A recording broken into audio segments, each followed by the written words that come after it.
Telefoningiz ham qiziyotgan, ham zaryad tez ketayotgan, ba'zida sekin ishlayotgan bo'lsa, buni bitta sabab bo'lishi mumkin. Shu joyda bitta like bosing, ham muammo sababini, ham yechimini hozir aytib beraman. Xo'p, telefondagi bu muammo ko'pincha programmadan, batareykadan, protsessordan yoki sovutish sistemasi izdan chiqqanidan bo'ladi. Eng ko'p uchraydigani bu sovutish sistemasi eskirgan bo'ladi. Ko'p o'ynaladigan telefonlarda bu bo'ladi yoki 6 oy, 1 yildan o'tgan telefonlarda eskiradi, yaxshi sovutmay qo'yadi. Ko'pchilik sovutish sistemasi faqat notebook kompyuterlarda bor deb o'ylaydi, lekin telefonlarda ham bo'ladi, faqat u passiv, kulersiz, ventilyatorsiz bo'ladi. Ichidagi termopasta protsessordan chiqqan issiqlikni olib, yarmini ekranga, yarmini orqa tomondagi sovutish turbalariga berib sovutadi telefon. 6 oyda, 1 yilda bu narsa qurib qoladi va ko'pchilik yangilaganda ham effekt bermaydi, sababi ular Xitoyda arzon termopastalarni ishlatishadi, 50 ming, 60 minglik.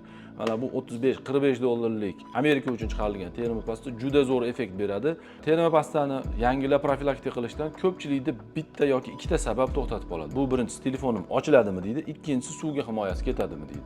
Buni ham yo'llarini ko'rib qo'yganmiz. Yopilgan bilinmaydigan qilib va suv himoyasini tiklash apparatlarimiz bor. Servisimiz xizmatlarga tayyor. Bu telefonda qizishi, zaryad tez ketishini programmadan bo'lgan sababini, batareykadan, protsessordan bo'lgan sababini obuna bo'lib qo'ying. Keyingi videolarda biz amaliy ko'rsatib tushuntiramiz.